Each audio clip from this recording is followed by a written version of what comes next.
Bismillahirrahmanirrahim. Assalamualaikum warahmatullahi wabarakatuh.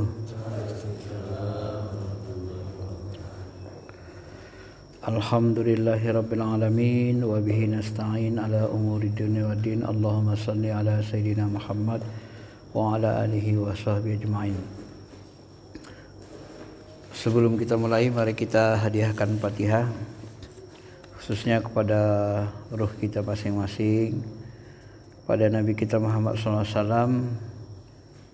para sahabat, masyayikh kita, dari masyayikh kita yang banyak, ya, dari Syekh Misna bin Nasum, Naqsabandiyah, Khalidiyah, sampai kepada Syekh Abdul Harakan, terus sampai kepada Bahuddin Naqsabandi, terus sampai kepada seluruhnya, sampai kepada Yazid Bustami, terus sampai kepada Salman Al-Farisi dan Abu Bakar radhiyallahu anhu, Nabi kita Muhammad SAW. Al-Fatihah. A'udzubillahi minasyaitonirrajim. Bismillahirrahmanirrahim. Alhamdulillahirabbil alamin. Arrahmanirrahim. Maliki yaumiddin. Iyyaka na'budu wa iyyaka nasta'in. Shiratal ladzina an'amta 'alaihim.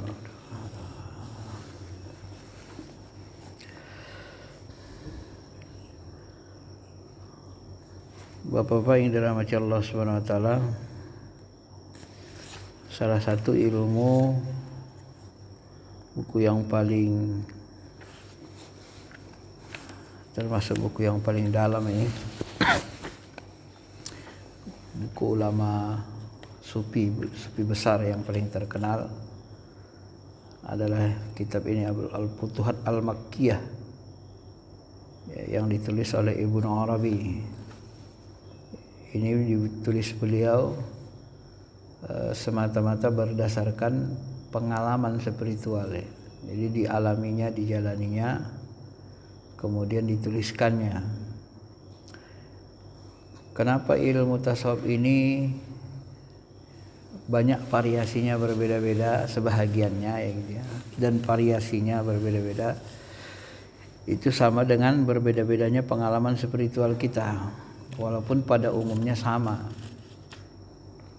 Tapi ketika kita jalani, kita alami, nanti kita akan melihat hal yang, ya, penampakan yang sebahagiannya beda-beda. Sama seperti kita jalan-jalan. Apabila kita jalan-jalan, katakan sajalah kita jalan ke mana misalnya, ke Rantau Perapat, Labuan Batu, dari Medan. Ada nanti yang terlihat kita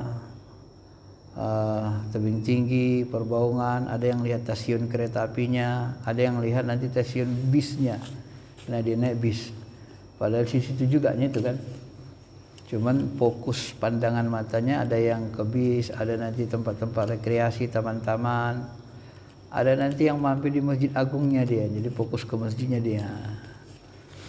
Nah, jadi bedanya itu sebenarnya adalah karena perhatian kolbu kita tadi yang buat beda, ya. Satu memperhatikan masjid-masjid indahnya, satu lagi memperhatikan tempat-tempat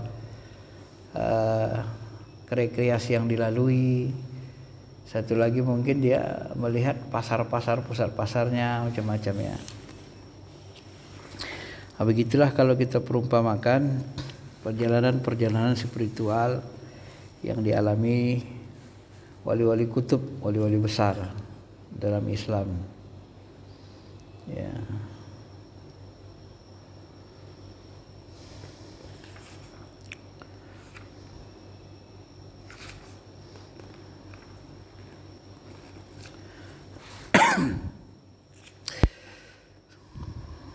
Bapak-bapak yang dirahmati Allah Subhanahu wa taala,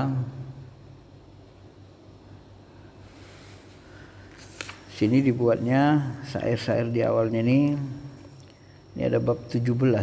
Ini buku ketiga, jilid 3 lompat, ya. Ma'rifat tentang perpindahan dan perubahan ilmu-ilmu kosmis dan sekilas ringkasan tentang ilmu-ilmu ilahi.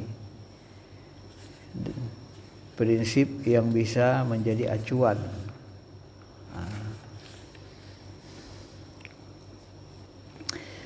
Beliau mengatakan ilmu-ilmu kosmis ini senantiasa berubah, bergeser dan berpindah. Sementara ilmu tentang wajah tak akan dikhawatirkan untuk musnah. Ilmu wajah lebih kepada ilmu jatnya kan, kullu syai'in halik illa wajah. Sedangkan ilmu alam semesta ini dia sifatnya berubah-ubah, berkembang, nggak berhenti perubahannya gitu kan. Maka alam semesta dulu sama sekarang itu banyak perubahan di langit, banyak planet yang bertambah, ada yang hancur. Maka kita mengafirmasikan dan menafikan semua ilmu itu, dan kita lintasi dataran tinggi dan pembuktiannya waktu demi waktu, keadaan demi keadaan. Ilahi kaifa ya'lamukum siwakum, Tuhanku bagaimana mungkin selain dirimu bisa mengetahuimu, sementara yang bisa serupa denganmu hanyalah yang maha suci atau maha tinggi. Ya.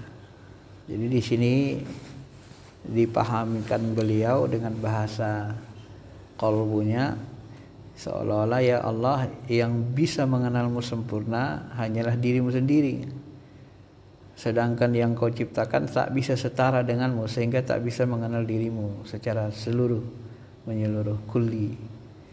Ya. Sebab kita tidak bisa memasuki wilayah ketuhanan setiap saat gitu kan. Jadi pengenalan kita kepada Allah tentu tidak bisa sempurna.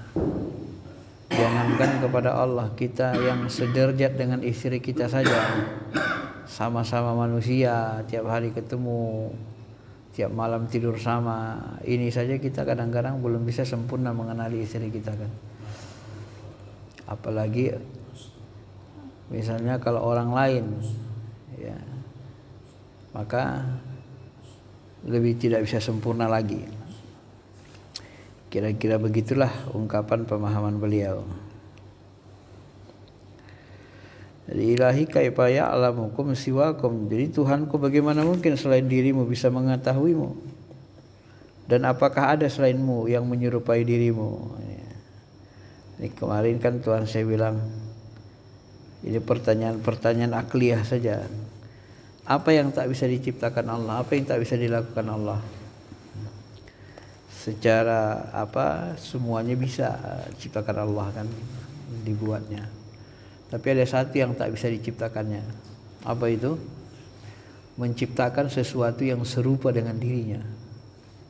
Nah, itu dia tidak bisa menciptakannya. Kenapa? Kalau dia bisa menciptakannya, maka nanti ada sekutu. Jadi syirik kan, ada yang sekutu dengannya. Naudzubillah. Jadi dibahasakan dengan bahasa akliyah, bahasa nakal, bahasa ya nakal-nakalnya akal lah ya untuk memahami. Ya Allah itu tidak bisa menciptakan sesuatu yang serupa dengan dirinya. Ya. Tapi dia bisa menciptakan segalanya. Kemudian dia lanjutkan lagi, siapa yang mencari sebuah jalan tanpa dalil ilahi, tanpa petunjuk dari Allah mencari jalan, sungguh dia telah mencari sesuatu yang mustahil ada. Kalau kita mencari sesuatu tanpa petunjuk dari Allah, maka sebenarnya kita mencari sesuatu yang tak ada.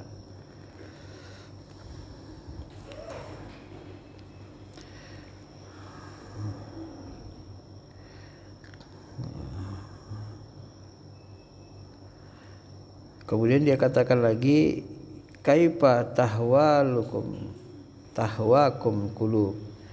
Ilahi ya Tuhanku, bagaimana hati-hati ini bisa berhasrat mencintaimu, ya. Wa ma tarjul ta'alluf wal wisal. Padahal sementara hati-hati itu tak pernah. Nah, kalau saya lihat di sini penterjemahnya salah, ini menerjemahkan. Dibuatnya di sini tak pernah berharap unifikasi. Unifikasi itu kan menyatu dan koneksi. Ini salah terjemahnya. Arabnya itu ta'alluq. Ta'alluq itu kan allafa baina qulubikum. Jinak hati kita ke Allah, bukan nyatu. Jadi kalau orang enggak ngerti apa, takutnya dia salah paham. Itulah bahasa terjemah tadi. Kadang-kadang kalau orang belajar tasawuf ini dengan terjemahnya, bahayanya dianggap merindukan menyatu dengan Tuhan gitu. Unifikasi kan. Padahal Arabnya ta'alluq. Ta'alluq itu Allahumma alif baina qulubi Adam wa Hawa, ya Allah jinakkanlah hati Adam ke Hawa. Artinya hatinya menyatu. Jina, bukan zatnya ya. Nah, terjemahnya ini bagi orang yang tak belajar tasawuf bisa bahaya kan. Jadi bagaimana kalbu ini ingin mencintaimu sementara hati ini belum ta'alluq, belum tunduk kepadamu, belum terpaut kepada dirimu, kepada zatmu, dan belum terhubung. Ya, mana bisa kita mencintai Allah kalau hati kita enggak selalu terhubung, hati tidak alif, tidak jina, tidak tunduk kepadanya kan, tidak menginginkannya. Karena jinaknya hati itu pertanda kecintaan kan. Sebagaimana Adam mencintai Hawa, Yusuf mencintai Juleha, hatinya menjadi jina, menyatu ya. Rasanya menyatu, jina. Maka orang yang paling dekat sama Allah itu biasanya ya dia merasa kolbunya itu ya alif gitu. Ya, tunduk menyatu saja, seperti menyatu ya merasakan dekat gitu kan. Dekat cinta. Jina tunduk. Jina itu lebih dekat dengan khusyuk kan. Hati itu tunduk ke arah yang dituju. Jina dia kan. Alam ya'ni lil ladzina amanu an takhsha'a qulubuhum li dzikrillah. Nah, itu ayatnya kan. Apakah belum datang kepada orang beriman hati mereka itu takhsha, tunduk selalu ingat Allah gitu. Jina dia. Nah, bagaimana kita bisa mencintai Allah sementara hati kita belum jina, belum tertuju, tersambung terus ke Allah Subhanahu wa taala. Kapan kalbunya?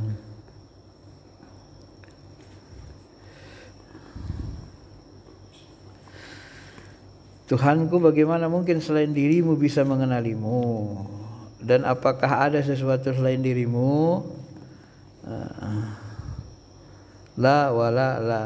Jadi jawabannya ya enggak ada selain dirimu. Namun bisa juga ada, ya katanya. Artinya kalau Allah memperkenalkan dirinya kepada kita, ya terserah Allah. Kalau diberikan pengenalannya.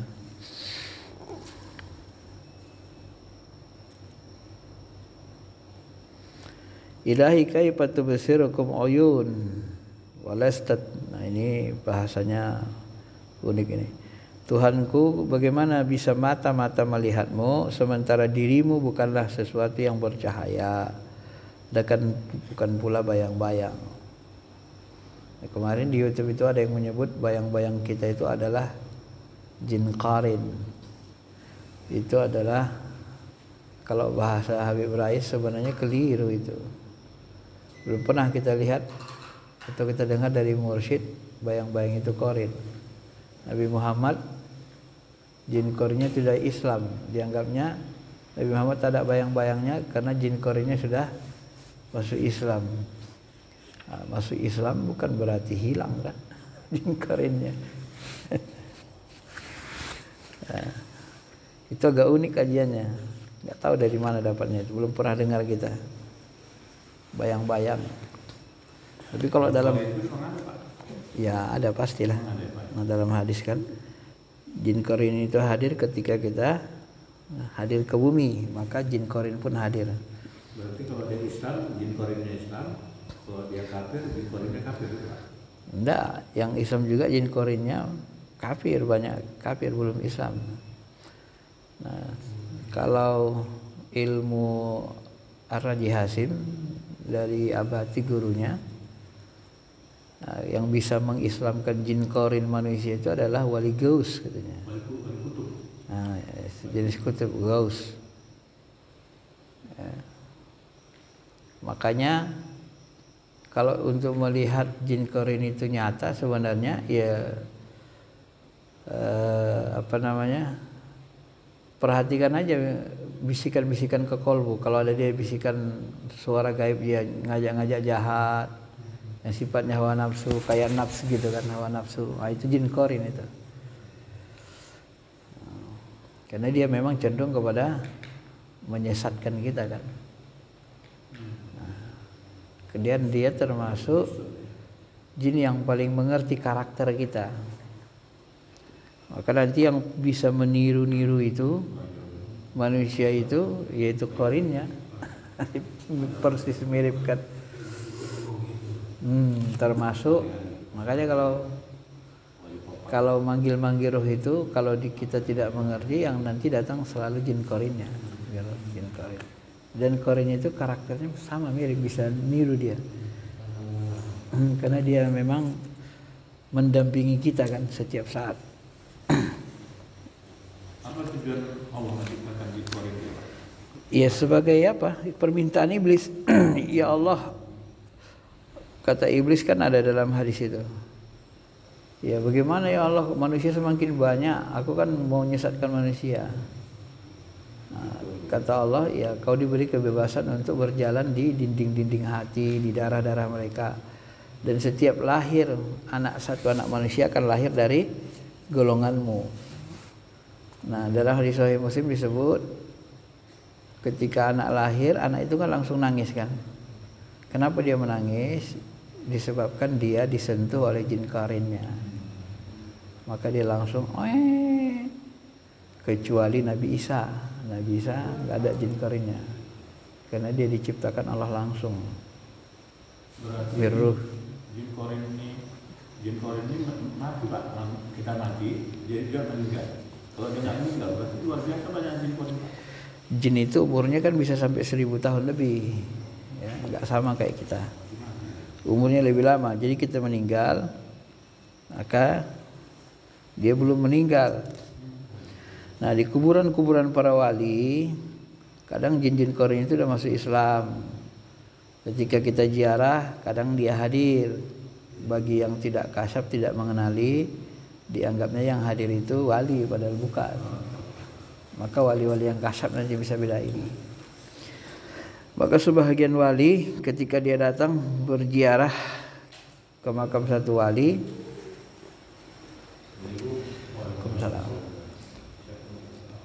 ketika dia berdoa di makam itu ternyata dia lihat yang datang korinnya. Nah, ditunggunya gitu kan, bukan rohaninya.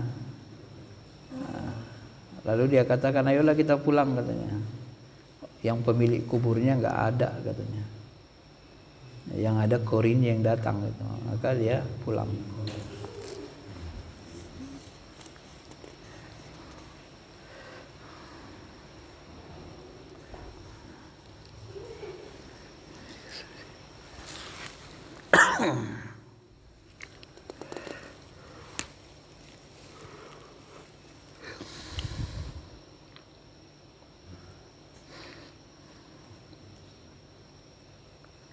Ini bahasanya agak dalam, tinggi, unik.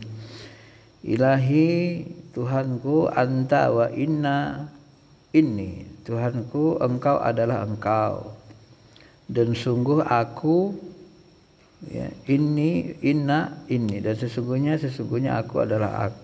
Akuku hanyalah ia. Ya, aku diriku ini hanyalah layat telubu min ana yatika, yang mengharap inayahmu, mengharap pemberianmu dari akumu, dari dirimu, ya. Di fakri qama indi, karena adanya kepakiran, kebutuhan. Fakir itu sangat membutuhkan. Kalau orang fakir miskin, orang fakir miskin sangat membutuhkan. Dan hal butuh dalam diriku yang ada melalui wujudku yang terlahir dari kemahakaryaan dan ketidakbutuhanmu. Maka kepakiran itu menjadi keadaan dan situasiku.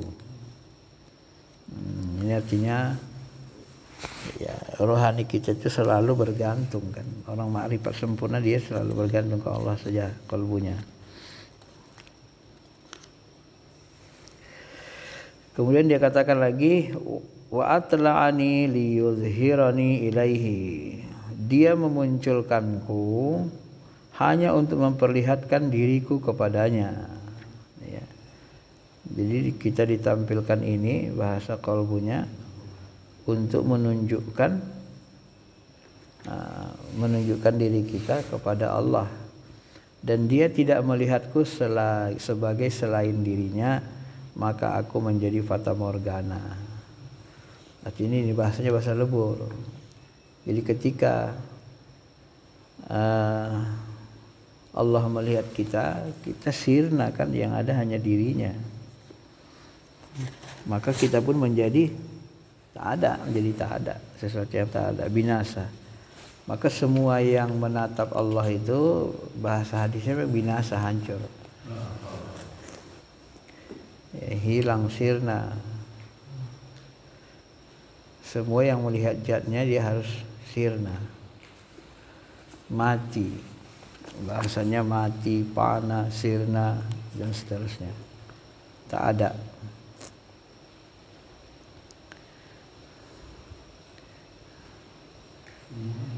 Allah itu sirna. Berarti Allah itu tidak ada satu pun yang bisa menatap dia, kepercayaannya ataupun yang mendampinginya, Pak. Enggak.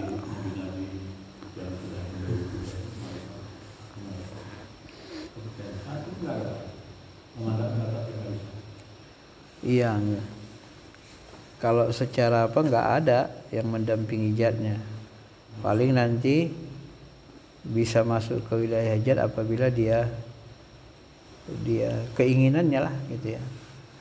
Dan ketika kita masuk ke wilayah zat, kita merasa enggak ada. Jadi seolah-olah ya kita itu binasa. Jadi bagaimana bahasanya? Binasa. Jadi ruh Rabbani kita itu kan bagian dari sifatnya. Jadi seperti sifat melihat zat gitu. Kita dah binasa, lebur ke dalam Rabbani itu.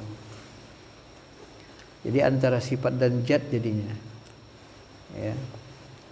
Berarti yang bisa melihat Allah itu ya Allah itu sendiri. Sifatnya ruh Rabbani. Ya. Sedangkan selain dia tidak bisa. Tidak bisa. Tidak bisa masuk ke makam wilayah zat, lahut. Makanya Jibril pun nggak bisa masuk kan. Dia kebakar. Yang bisa masuk ke wilayah zat itu ruh Rabbani kata Pak Syekh. Jadi lebur dulu kita, ruh jismani kita lebur, maka rasa jasmani situ nanti nggak ada di makam fana itu. Ya.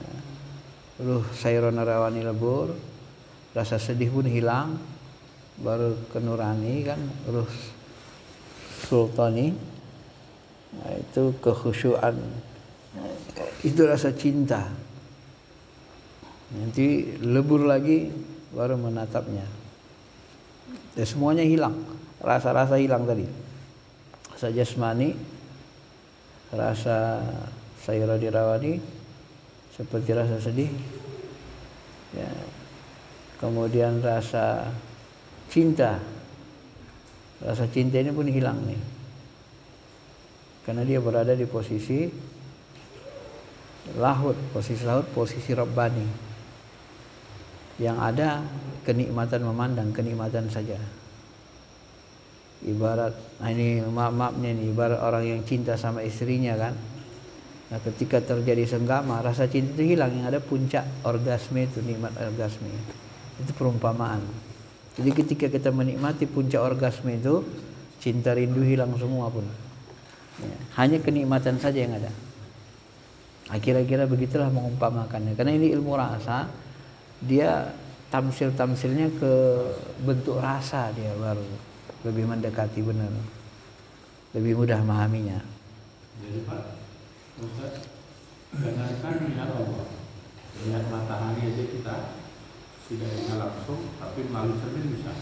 Jadi kita melihat Allah melalui cermin juga bisa Pak. Sebenarnya komparatif apa namanya itu, perbandingan. Kita melihat ciptaan Allah aja kita nggak bisa matahari kan. Kita lihat dia, kita lihat lebur gitu.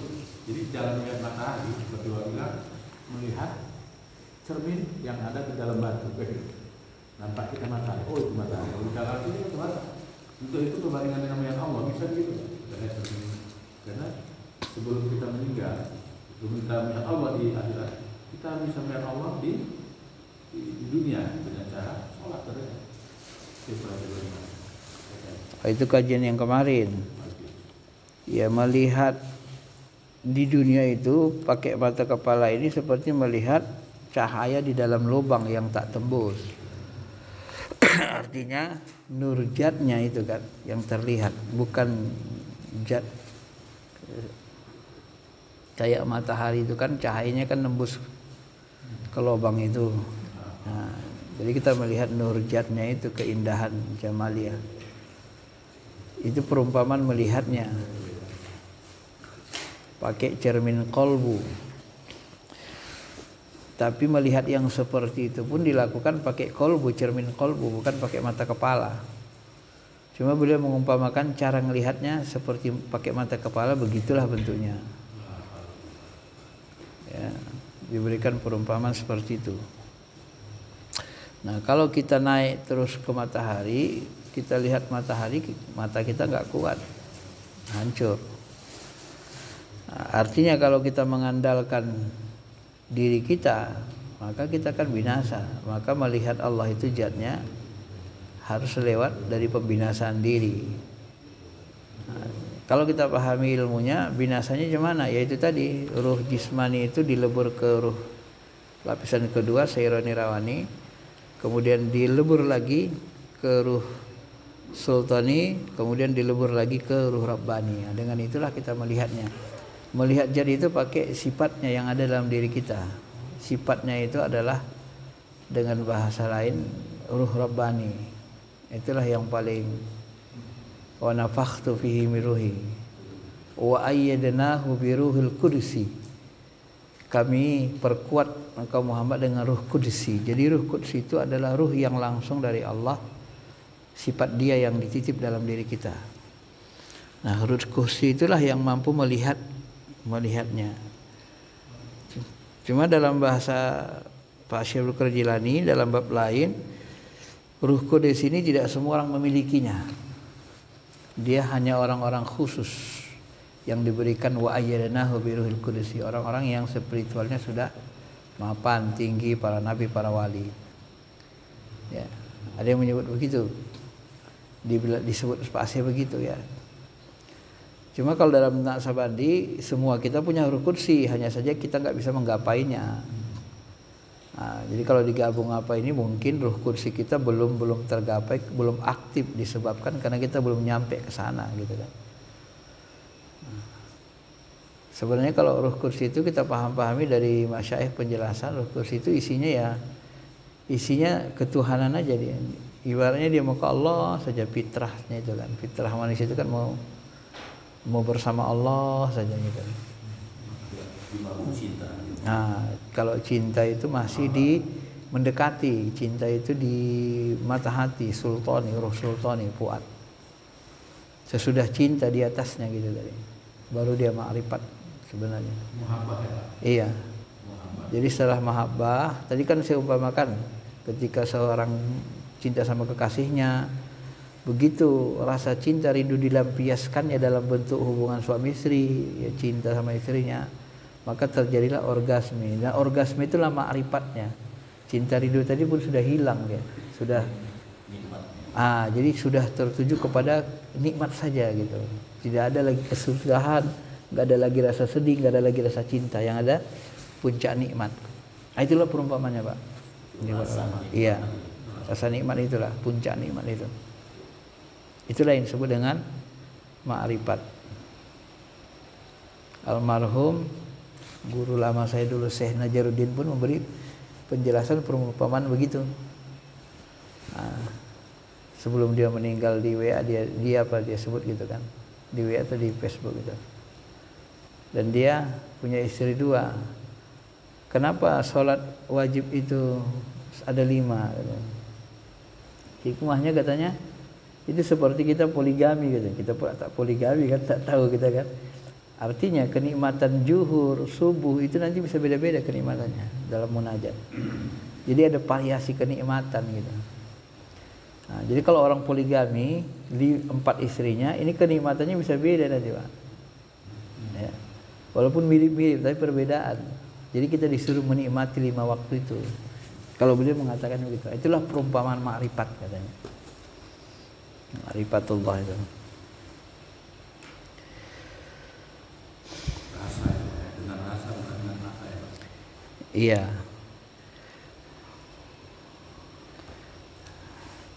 Alam semesta terus-menerus mengalami perubahan. Ketahuilah, kata beliau, semoga Allah menguatkan dan menolong. Segala sesuatu yang ada di alam semesta ini selalu berpindah-pindah, berubah-ubah dari satu keadaan ke keadaan lainnya. Alam, zaman, waktu selalu berubah terus di setiap momen. Alam napas-napas, alam ampas juga berganti-ganti setiap hembusan napas. Begitu juga dengan alam tajalli. Ia berubah-ubah di setiap tajalli. Penyebab dari semua itu adalah firman Allah. Kulla yaumin huwa fi sya'an. Setiap saat Allah itu berada dalam sya'nin, dalam kesibukan. Jadi Allah itu setiap saat, setiap detik, setiap napas kehidupan sibuk dia. Dan karena saking banyaknya yang diurusinya kan. Semua minta ke dia, semua berhajat ke dia, semua nanti kembali kepada izinnya, gerak apa. Jadi karena berubah, karena itulah dia sya'an. Kemudian Allah berfirman lagi, sanafru lakum ayyusaqulan, dan kami selesaikan setiap urusan bagi kalian wahai dua makhluk berat, ayyusaqulan. Setiap manusia menemukan dalam dirinya bersitan-bersitan yang bermacam-macam dalam kalbunya. Baik saat gerak maupun diam, itu kan berubah-ubah kan yang muncul dalam hati kita. Waktu gerak, waktu diam, itulah banyaknya perubahan. Dan tidak satu pun perubahan terjadi di alam tertinggi maupun terendah kecuali berasal dari penghadapan wajah tawajuh ilahi melalui sebuah tajalli khusus untuk entitas tersebut. Lalu kemunculannya dari tajalli itu bergantung pada apa yang diberikan oleh hakikatnya. Selanjutnya ketahuilah bahwa ma'rifat-ma'rifat tentang alam jadian kaun terdiri dari ma'rifat alam nih, kaun. Terjadinya segala sesuatu. Yang pertama, ilmu diambil dari benda-benda jadian. Objek ilmu inilah ya berupa benda kejadian ya. Ya benda-benda ini kan berubah kan, dari ini jadi ini, jadi ini. Kalau dalam fisika kemarin kita sebut, ini benda-benda ini kalau dihancurin jadi debu semua kan. Mau plastik, mau kayu, mau semen, mau batu, dihancurin, dihalusin jadi debu semua. Ketika diolah lagi, dihancurin lagi jadi air. Maka ketika manusia disebut jasadnya dari tanah, benar, tanah itu debu kan. Nah, ketika disebut nanti manusia dari air, ya dihancurin asalnya air juga. Debu dihancurin jadi air. Nah, dihancurin air, itu jadi gas. Nah, ini ada disebut dalam sebuah hadis kita itu dari bentuk seperti debu katanya, gas seperti gas gitu kan. Ada hadisnya memang. Karena itu perbedaan ulama di situ, asal kejadian makhluk manusia. Gas itu dihancur dilebur lagi ternyata jadi cahaya. Akhirnya jadi cahaya bening jadi Nur Muhammad. Jadi semuanya ternyata berasal dari Nur Muhammad akhirnya. Jadi kajian Nur Muhammad ini kajian termasuk paling tinggi. Jadi kalau dari debu, dari air itu kajian awam. Jadi seperti ilmu syariat, banyak tarikat hakikat ma'rifatnya gitu kan. Nah, jadi ketika Allah mengatakan segala sesuatu dari air, ya ternyata tadi juga. Ya. Dalam hadis disebut dia awalnya ruh kita seperti debu, ya, seperti gas. Nah, itulah dia. Dalam ilmu fisika ternyata kalau debu jadi gas dia. Baru dalam hadis tentang ada teori Nur Muhammad, ini tidak semua bisa menggapainya kan. Makanya teori Nur Muhammad ini banyak diingkari orang yang bersyariat karena dia tidak mendalaminya. Tapi orang yang hakikat semuanya menyetujuinya. Ya, hakikat Nur Muhammad. Ternyata ilmu fisika pun sampai kepada peleburan makhluk ini akhirnya nanti jadi cahaya, kembalinya ke cahaya. Maka muncullah teori orang yang sudah sampai ke ilmu ma'rifat sesuai dengan permintaannya, permohonannya dengan keizinan Allah, dia meninggal nanti jasadnya kembali ke cahaya. Bagi yang sudah sampai ke makrifat ya atau hakikat bahasa Ghazali, maka dia bisa nanti jasanya utuh. Tergantung permintaan kita kan, tergantung amal soleh, ketinggian kedalaman ilmu dan amal soleh.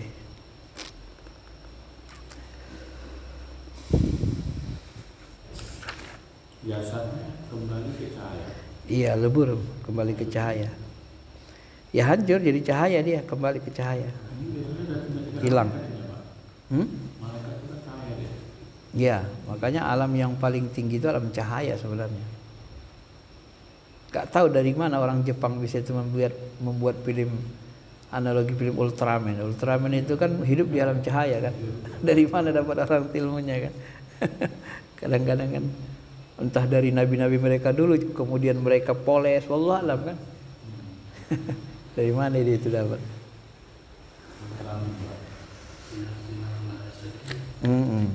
DPR itu kan di Jawa Tengah ya. Yang itu bukan korupsi. Pakai seragam Ultraman itu beliau dilatih. Anu Pak, di Jawa Tengah. Ini pembagian ilmunya.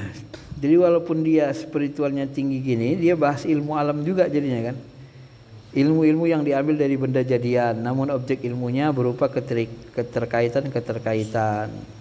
Ini penampakan rohani di semesta ketika dia jalan kan. Dan sebuah keterkaitan bukanlah benda jadian.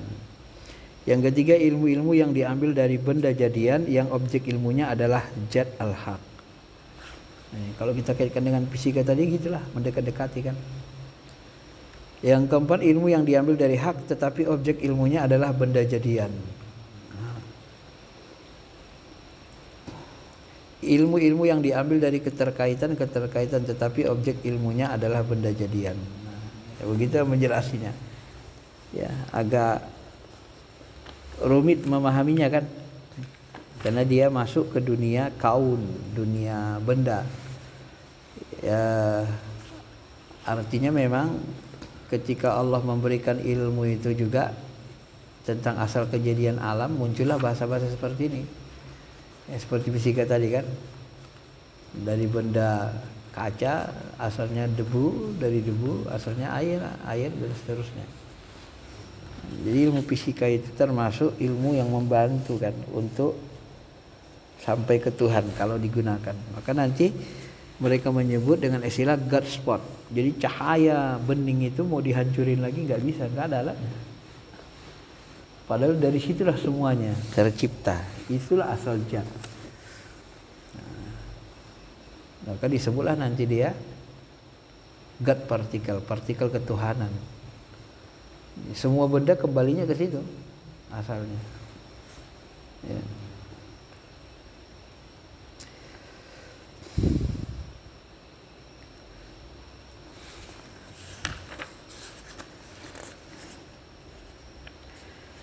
Ini kita ambil sedikit keterkaitan ilmu makhluk dengan Allah Ta'ala. Keterkaitan ilmu kita dengan Allah sebagai menjadi dua kategori. Ma'rifat tentang zat Allah. Ma'rifat ini dapat diperoleh melalui penyaksian dan melihat langsung, tetapi dengan penglihatan yang tak mampu meliput. Nah, melihat Allah secara langsung akan dialami oleh penghuni surga yang dalam hadis yang kita sebut. Melihat Allah di alam imajinal berdasarkan hadis tentang ihsan dan beberapa riwayat Rasulullah. Ini dijelaskannya tentang ihsan. Melihat, kalau ihsan itu dibahasakannya bahasa ilmiahnya melihat dengan bahasa imajinal, kayak imajinasi jadinya kan, melihat dengan imajinasi ihsan. Maka bahasanya seperti benar-benar melihat. Itu kan berimajinasi kita sebenarnya kan. Tuan Syekh kemarin nyebut waktu di rumah itu yang sesudah acara apa itu kan unik sebenarnya. Ya. Takut juga kita orang salah paham. Ngelihat Allah itu ya lihat ruh kita itu ruh kita yang kita lihat. Nah, karena ruh Rabbani itu sebenarnya bisa dikatakan ya dulu kalau saya sebut itu sifatnya yang dilepaskan dari zat gitu kan. Ada nyebut gitu. Sifat zat. Sifat kan melekat sama zat. Jadi kalau kita ngelihat ruh kita kan kita sadarnya penuh. Tapi ngelihatnya pakai rasa lah. Kita kan perhatikan ruh kita gitu kan. Nah, ini saya pandang ruh saya ini. Yang meliputi di jasad saya. Nah, ketika kita sini begini ya kesadaran kita tinggi. Ya kita merasa di balik ruh itu ada dia gitu. ada bentuk, nggak ada rupa warnanya. Maka sholat itu sebenarnya khususnya di situ, kita pandangi roh kita yang menggerakkan jasmani kita kan, sambil dirasakan lah, pandang pakai rasa. Ya akhirnya kita disitulah semua getaran kolbu muncul, tangisan muncul, semuanya jadinya kan. Jadi seperti apa itu kan saya ayat apa itu, seperti ada ayatnya wa huwa ma'akum ayatnya itu. Ya ma'iyah. Katanya Allah itu selalu bersama kita di mana kita berada. Kemudian kaitannya itu dalam kewujudan Allah terhadap manusia atau insan. Ini seperti apa kita untuk memahaminya sampai dengan kepada tingkat kesadaran bahwa Allah itu benar-benar wujud. Kita tahu bahwa Allah itu wujud pada seluruh alam semesta beserta isinya, termasuklah manusia. Nah, dalam waktu konteks 1 kali 24 jam siang dan malam, tentunya Allah itu senantiasa wujud kepada makhluknya tanpa kecuali.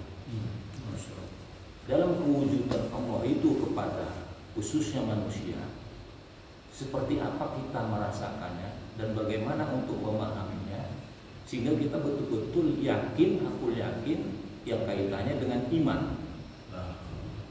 Iman tadi adalah terletak suatu inti di mana mengesahkan Allah, atau juga yang dikatakan di dalamnya itulah ilmu tauhid ataupun tasawuf, sehingga tidak ada lagi suatu keraguan sedikit pun terhadap wujud Allah itu yang memang sudah. Nah ini tadi kaitannya, kalau sesi bidinar itu dikatakan sesat, kita dengar-dengar di mana sesatnya juga itu nanti ada kaitannya. Kalau tidak pun, kalau memang benar pun seperti apa. Nah ini keterkaitan satu dengan yang lainnya. Ini terjadi yang perlu mungkin manusia memahaminya supaya ini tidak terjadi tumpang tindih ataupun nanti menjadi suatu fitnah-fitnah dari umat. Ya memang kita tahu kalau syariat itu tidaklah bisa tersambung secara 100% kepada orang-orang yang mempelajari ilmu tauhid ini. Nah, jadi di sini kami mau penjelasan dari Ustaz seperti apa kira-kira apa yang telah saya sampaikan. Nah, ini untuk bisa kami lebih lagi tentang kewujudan tadi. Walaupun itu ada kaitannya dengan yang namanya zat, sifat, asma maupun akal, dengan segala kodrat iradatnya Allah tadi. Nah mungkin di sini terkaitan. Mungkin itu pertanyaan dari saya Ustaz. Terima kasih. Ya karena dia ilmu rasa, dia harus dijalani, dirasakan, dialami. Kalau kita tidak pernah merasakan, mengalami, menjalani, maka otomatis nanti akal kita susah memahaminya, karena belum ada kiriman ilmu mengalami seperti itu ke akal kita. Itulah susahnya nanti memahami ilmu tasawuf ini tanpa dialami, dijalani, karena dia bukan ilmu teori. Bagi orang yang sudah sampai pada rasa, namanya rasa. Rasa itu ada saja kita seperti merasa menyatu sama Allah, tapi dalam rasa, menyatu dalam rasa. Sehingga kita merasa yang menggerakkan badan kita itu bukan kita hanya mandang saja. Nah, begitu kita merasa yang menggerakkan tangan kita ini Allah, ya udah putus keyakinan kita. Orang kita merasa la haula wala quwwata illa billah. Kan putus keyakinan kita. Saya ngerasa bukan saya gerakkan. Biarin aja dia gerak sendiri dari dalam. Kan putus. Orang saya merasa bukan saya. Berarti kata di sini sudah masuk itu la ilaha illallah. Iya. Di mana menafikan, di mana mengisbatkan. itu sudah merasakan, hilang. Bukan kita, bukan mau kita lagi. Dari jalan aja, ikutin aja perintah dari jalan. Jadi kita kan hadir hati ke Allah. Ikutin aja ya. Ini contoh-contoh dikasih berbeda. Kita kan berasa ibaratnya kayak panah apa. Perbuatan ini bukan perbuatan kita lagi, dari doa kita. Siapa yang gerakannya, siapa yang izin, Allah bicara.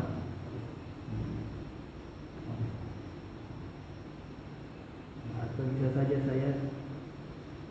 saya beralih ke kata-kata saya, sedangkan jasad saya serahkan ke Allah. Begitu gerakan. Bukan saya lagi. Bagaimana kita bisa yakin dengan rasa? Yakin itu bukan kita. Bukan di situ letaknya yakin tadi kepada keimanan tadi. Iya, keimanan. Tanpa ada keraguan tadi. Keimanan, kemudian rasa itu kita mengenalinya itu bukan dari kita. Ini dari saya. Ini kan mau saya. Terbeda kan? Ini dari diri saya. Awak nafsu nyampur dia, asal dia. Kan bisa bedainnya. Jadi dia dipraktekkan, dirasakan. Kalau begini ya, ini kan beda dengan kita iman. Dia lembut, dia dari dalam. Dan kalau dari dalam gerakan itu dia tidak akan berbuat ingkar. Dia tidak mau melawan Allah. Dia tunduk. Makanya nanti kadang nanti pas zikir rame-rame gitu, terus kita itu nunduk dia ditundukkannya pada itu. Gitu. Karena dia minta ditundukkan gitu karena karakter itu memang dia ingin tunduk ke Allah. Berarti wujudnya Allah nyata pada diri zahir dan batin manusia. Gitu. Wujud, tapi jangan kita pahami supaya orang tidak salah paham. Jangan wujud zatnya, wujud sifatnya, afalnya. Ya makanya di situ kan zat, sifat, asma, afal. Maka jadilah wujud dulu. Iya. Yang nyata pada diri insan. Iya. Atau insan kamil bukan. Tapi supaya jangan orang salah paham, sebut dengan tajalli afal, tajalli sifat, tajalli asma. Jadi wujud sifat, wujud zat, bukan wujud zat, wujud sifat, wujud afal. Kalau wujud zatnya, itu zatnya meliputi segalanya, meliputi semesta, meliputi dimensi. Karena itulah dia bisa mengendalikan seluruh alam, semua di bawah kendalinya. Walladzina nafsi biyadihi. Nanti kan suka gitu ngomong. Demi jiwaku dalam genggamannya. Artinya jiwa roh kita ini itu dalam liputan Allah. Itulah dalam waktu saat dikali berpuasa siang dan malam itu saatnya. Iya. Kewujudan Allah tadi. Maka terkadang saya berpikir malu kepada Pak Ustaz. Malu kepada Allah. Kenapa malu? Karena ya kata ketika kita duduk ini sebetulnya ya sudah wujud bersama Allah. Kita tidur wujud bersama Allah. Ya. Kita ke kamar mandi mau mandi wujud bersama Allah. Nah, ini terkadang muncul rasa malu diri kita kepada Allah. Misalkan gitu. Ketika kita juga campur sama istri, wujud Allah juga di situ ada.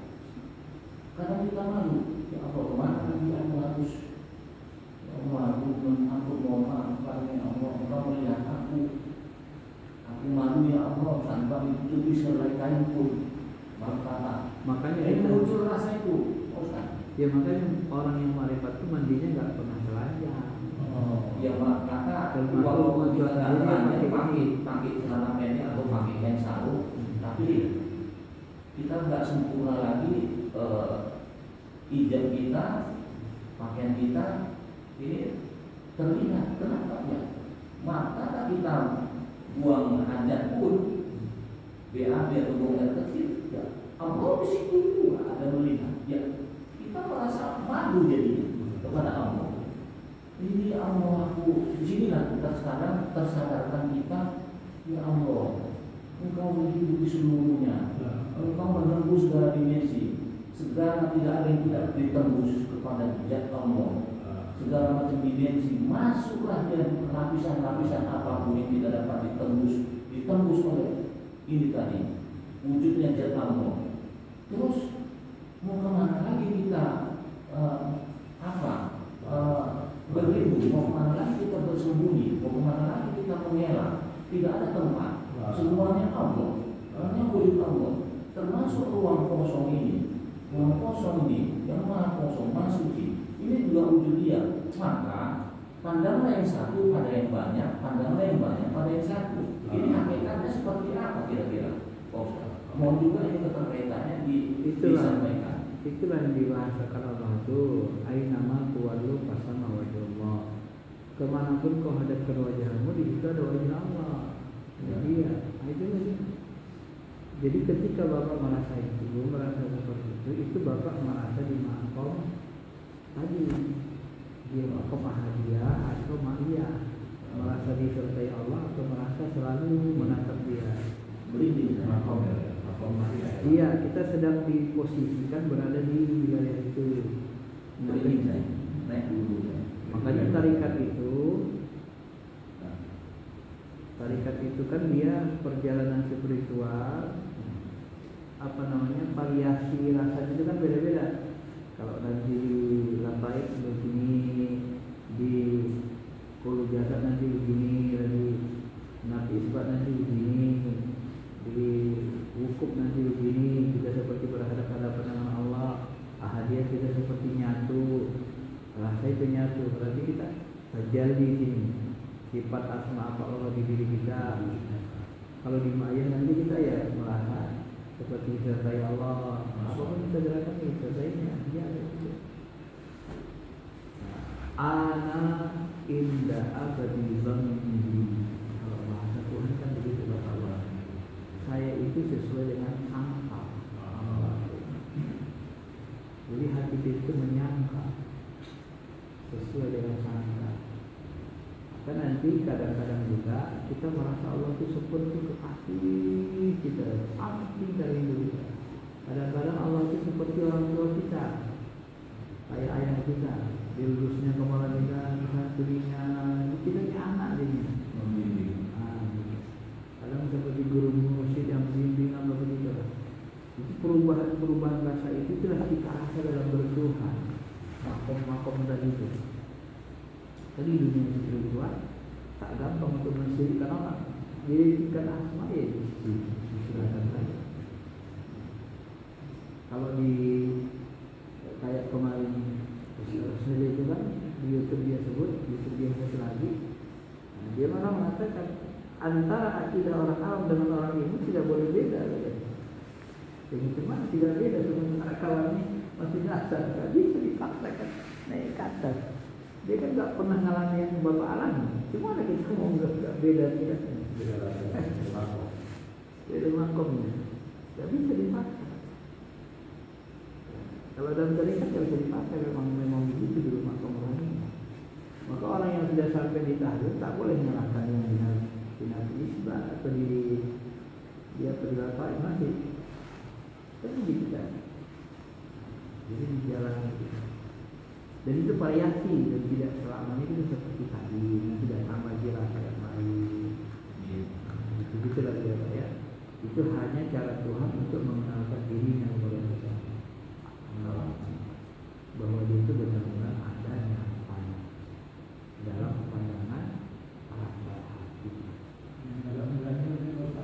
Apalagi orang bilang menunjukkan kemenangan Bapak, dia menunjuk. Tapi kita juga menunjuk. Ya, jadi yang dia sampaikan dia hayati, bergetar kalbunya, kemudian keluar ke jasmani merinding. Nah, kita pun kalau mau merinding, yang dia pahami hayati disampaikan merinding lagi. Nah, kalau enggak dia enggak merinding. Tergantung kita mau merasakan. Karena merinding itu salah satu bagian dari energi rasa itu sendiri ya. Fasyairu najuludul ladina. Kamu lihat kulit mereka bergetar. Fasyairu juludul ladina. Orang-orang yang syawna rabbahum, yang punya rasa takut Allah itu kulit mereka pun ikut bergetar. Kan setidak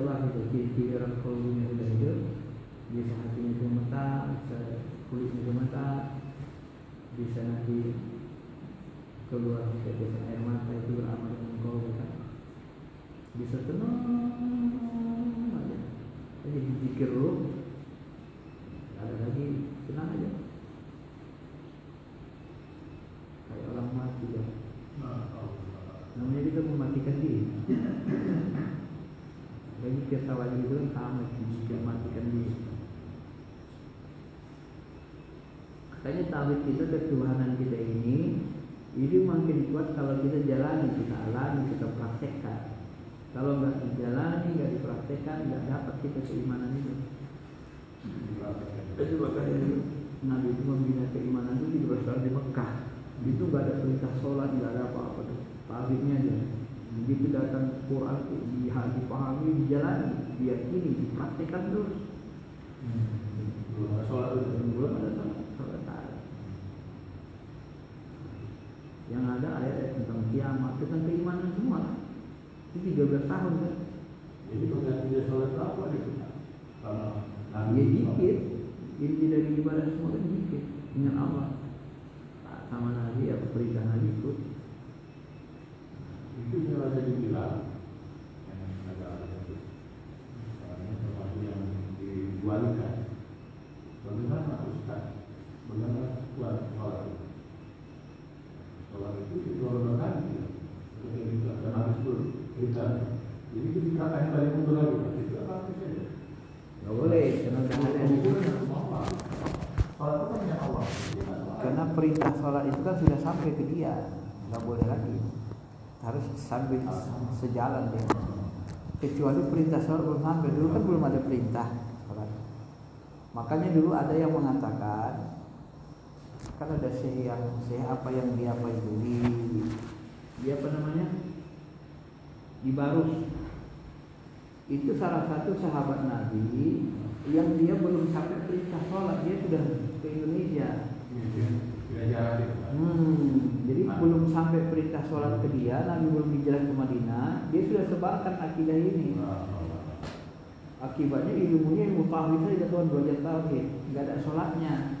Nah lama kelamaan, ya itu tadi berubah pengikutnya jadilah disebut dengan agama parmalin, nggak pakai sholat. Nah itulah kesesatannya. Ini apa ini? Dua-dua. Sebut orang ada parmalin kan. Akhirnya larinya nanti ke runduh, bego segala macam. Jadi gitu dia. Ya sih, Cina kan juga menyatu sama Allah. Di dalam Quran tadi, dia menyatu dengan Allah saja, dalam sholat aja kita menyatu. Dan kalau